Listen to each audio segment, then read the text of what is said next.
The Florida Gators may have done a weird thing where they've gotten most of their depth chart right. There's a little bit of a change I'd make. We'll talk about it here on Locked On Gators. You are Locked On Gators, your daily podcast on the Florida Gators. Part of the Locked On Podcast Network, your team every day.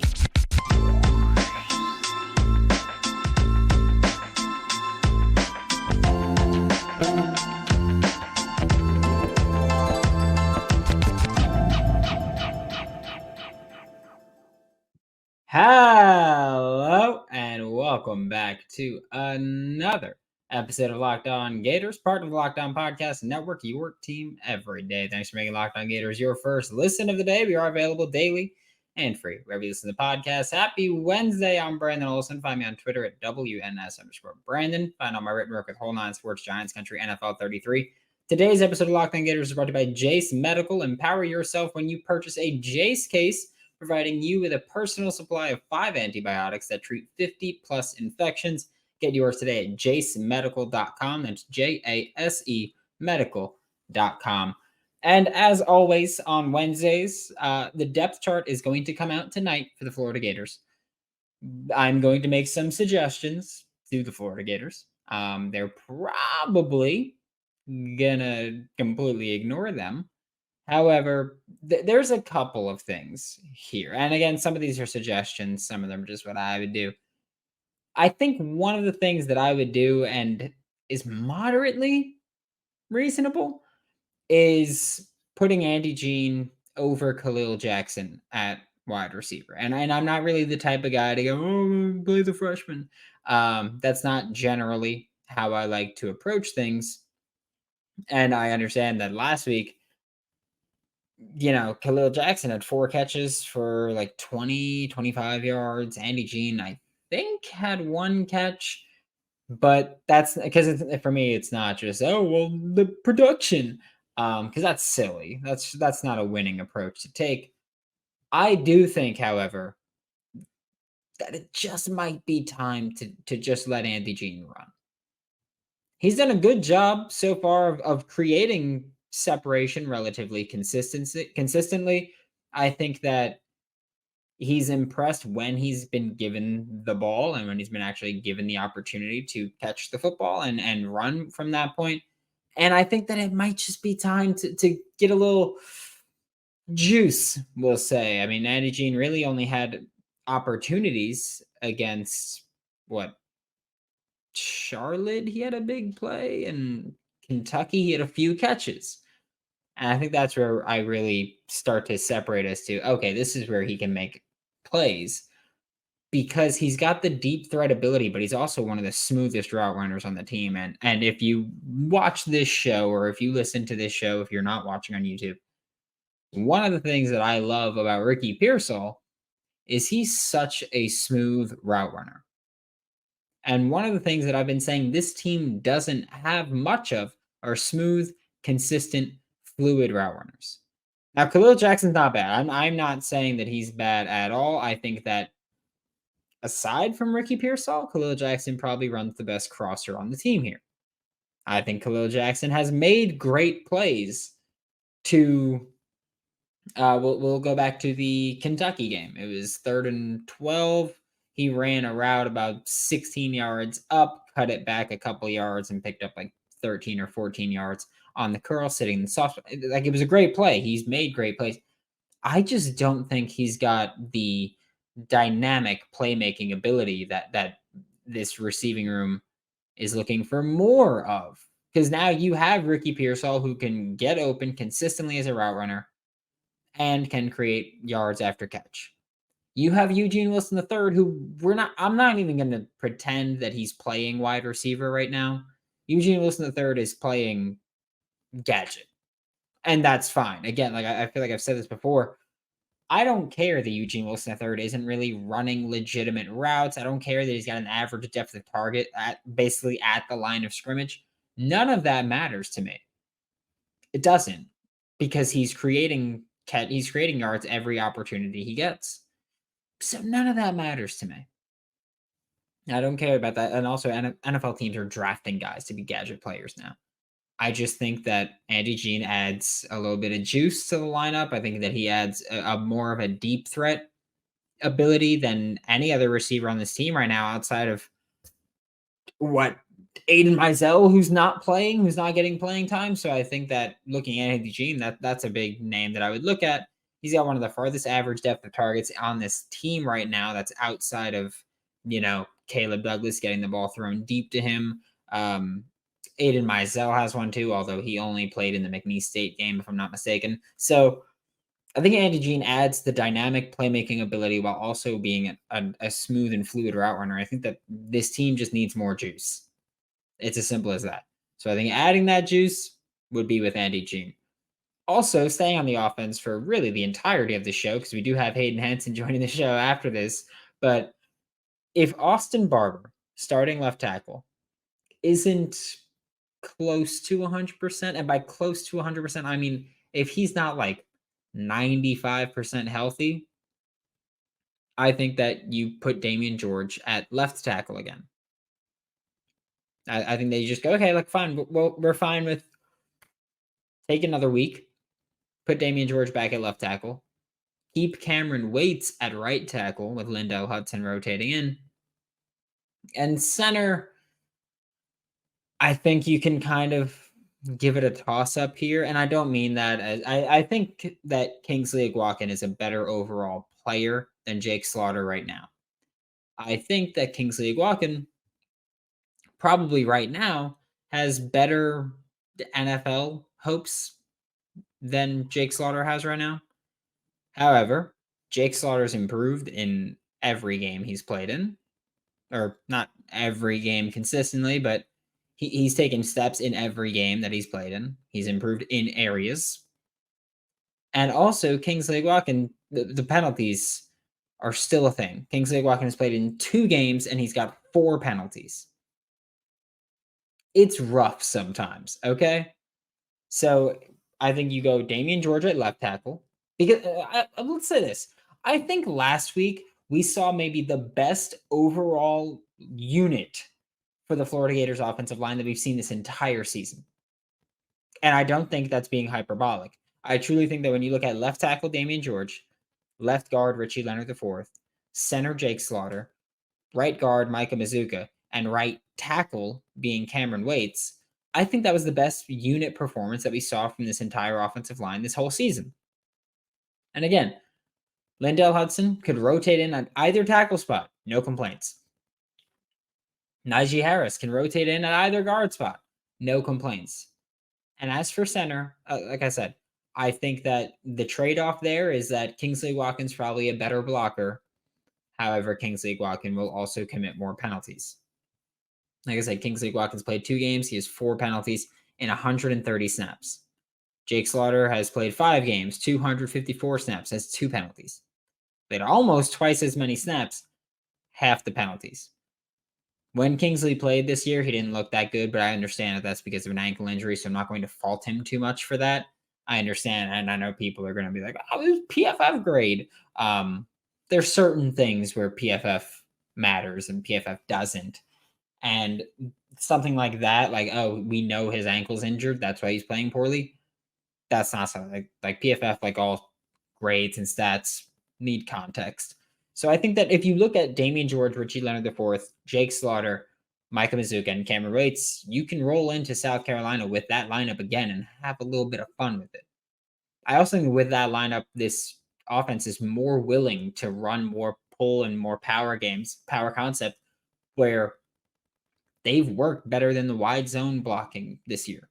They've just been better at that right now. Part of that is Richie Leonard IV. Part of that is Micah Mazuka. Like, I know that we saw Richie Leonard, I've been saying, is very good when he pulls. That's something he's great at.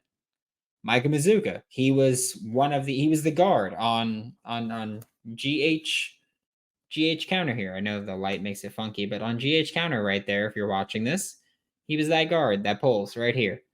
He was that guard that pulls across the formation. Hayden Hansen was the H that pulled on it. It was a hell of a play. Picked up a first down. I'll take first downs on 1st and 10 runs every single time. I have no problem with that. So I think that when you look at just the unit play, because this is something that we've talked about. I mean, I got hired to do this show about 2.5 years ago. This is something we've been talking about for 2.5 years. Offensive line play. It's more important how you function as a unit than how you function individually. And what we saw last week was the best Florida Gators unit play this season.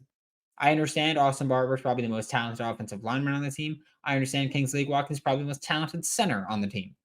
However, as a unit, when they were not there, they were, again, I'm not saying to bench Austin Barber when he is healthy, but if he's not healthy,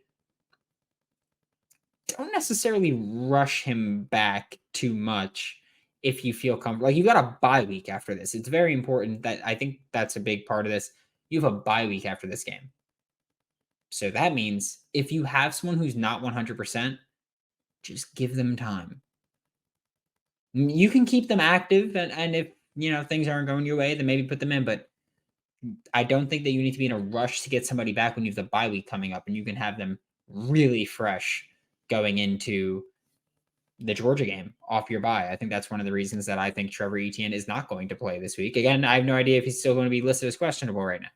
I think one of the reasons that he won't play is because then you have him fully fresh going into the Georgia game. But now we are about to be joined by Hayden Hansen, Florida Gators starting tight end. But before we get into that, today's episode of Locked On Gators is brought to you by Jase Medical. Everyone should feel empowered for themselves and to care for themselves and their loved ones during the unexpected. That's why Jase Medical offers the Jase case. The Jase case provides 5 life-saving antibiotics for emergency use and gives you peace of mind so you're not just hoping that you have access to medication in case of an emergency. Jase Medical makes sure you have the medication in your hand.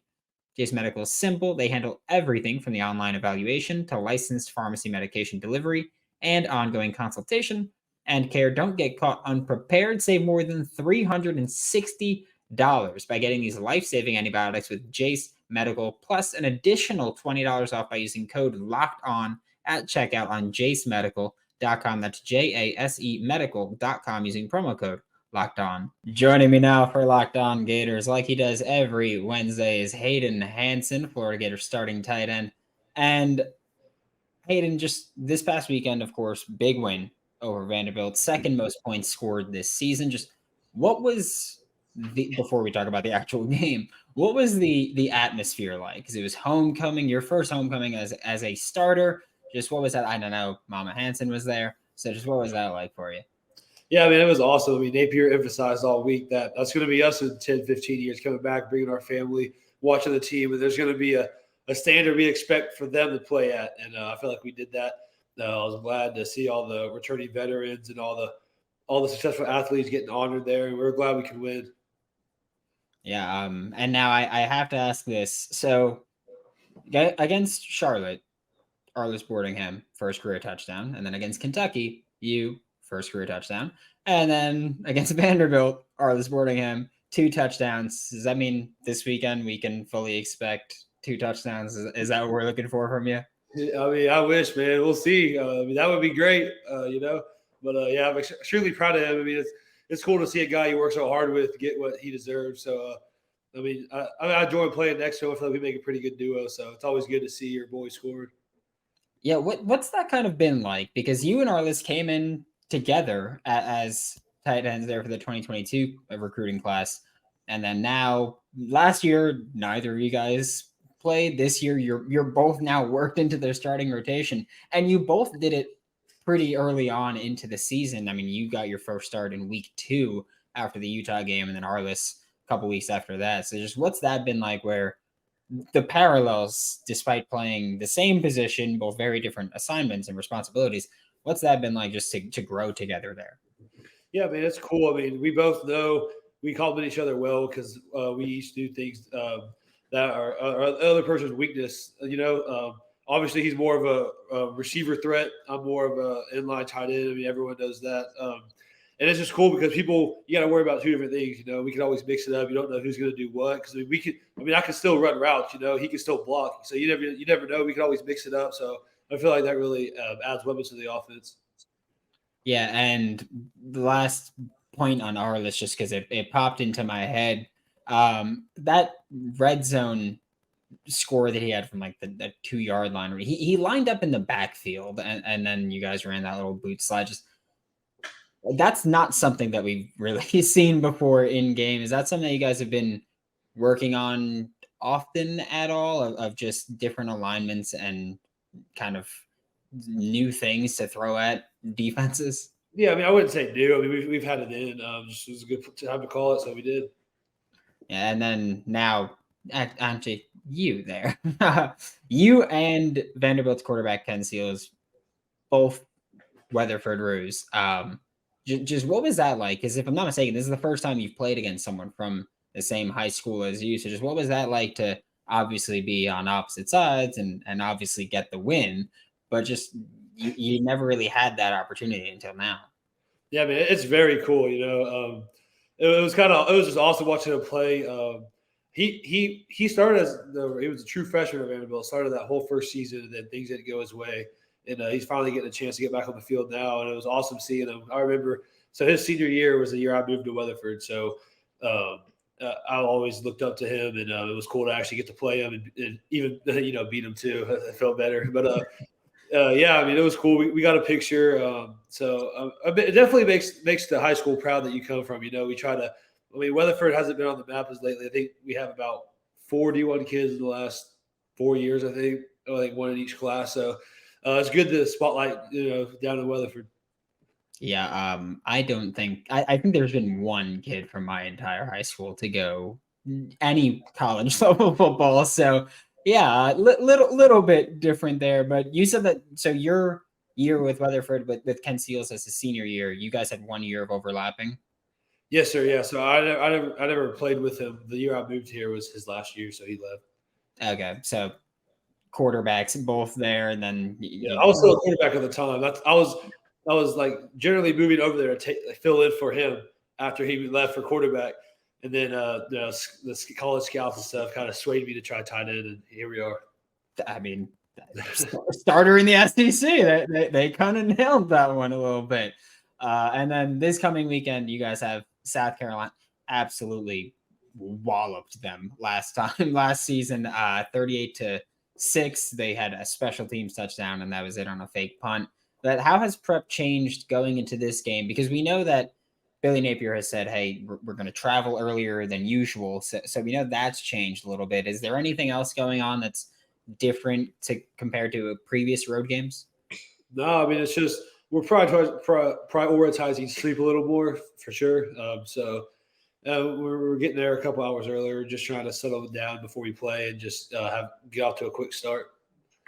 Let me tell you, PrizePicks has been the best way for me to make money playing daily fantasy sports this year. And if you've got skills, you can turn $10 into $250. A few easy taps and a little bit of research. It's simple and easy to play with quick withdrawals too, and it's what makes PrizePicks the #1 daily fantasy sports app.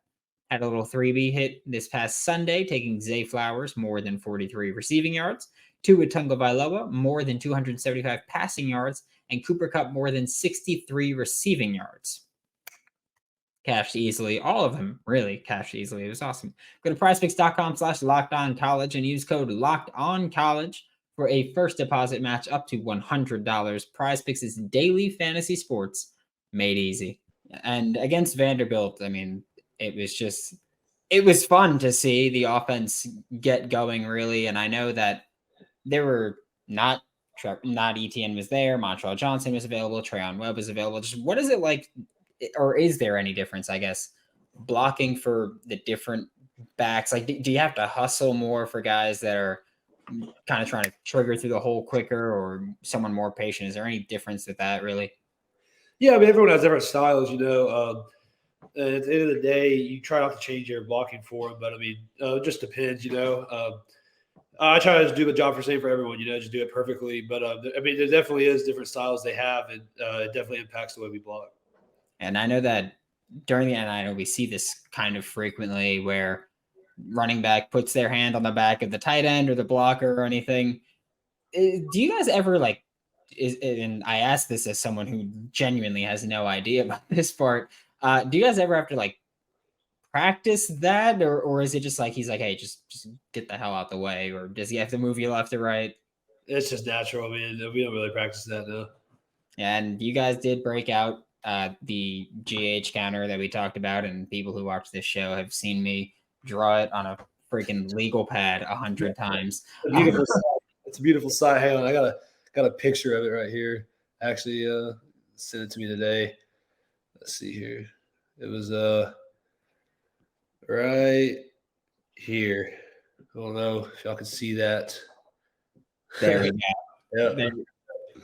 I'm telling you, it's a beauty. I'm glad to see it break out. It's fantastic. I need to see it more. We now know that after last week, Billy Napier watches this show, and that's how he plans his offense. So it's great to see from him.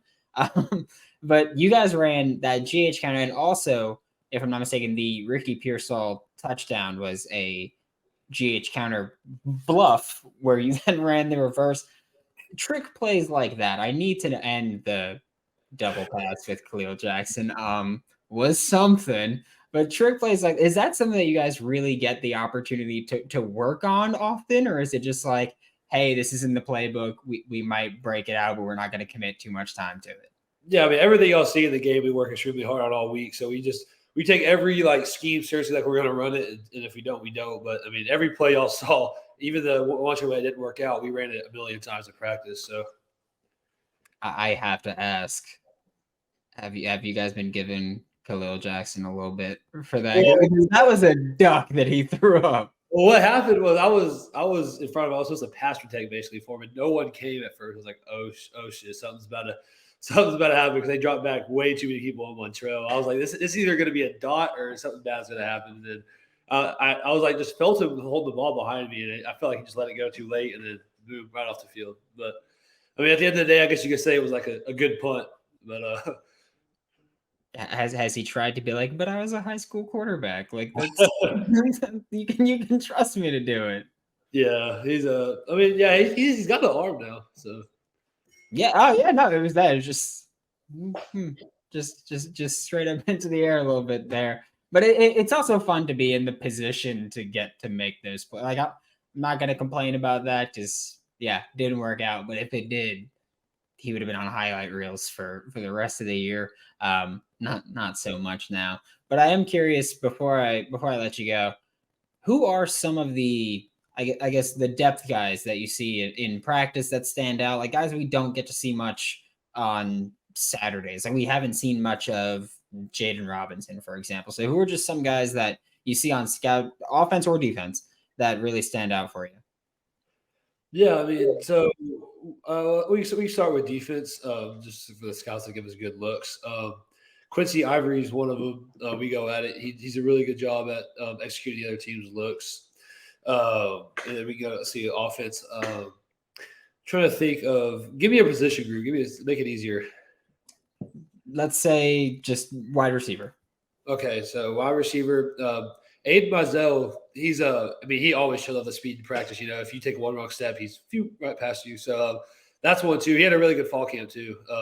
So yeah, he's always coming to practice with the right attitude, and he's always showing up. And another lineman, I can give you all a lineman, Christian Williams. He's pretty solid in practice too, and I know they feel good having him backing up just in case anything bad happens to any of the starters. You know, and I guess see when we're on defense. I mean, he's starting to play a lot more now. Jakeem Jackson, so y'all starting to see him now. But I mean, before that, he was still showing out too, and obviously that correlates to when he plays good, you know. So yeah, Jakeem Jackson and Aiden Mizell are going to be a very fast, very fun wide receiver corner duo for quite some time there. But thank you so much, Hayden. This was Florida Gators starting tight end Hayden Hansen. Catch him every Wednesday with Locked On Gators and every Saturday with your Florida Gators.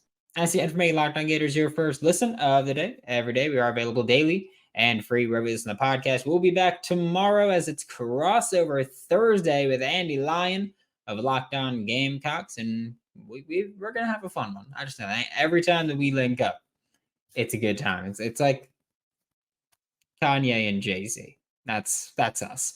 For Locked On Gators, I'm Brandon Olsen. Don't forget to follow me on Twitter at WNS_Brandon. Find all our written work with Whole Nine Sports, Giants Country, NFL 33, and I will see you all tomorrow.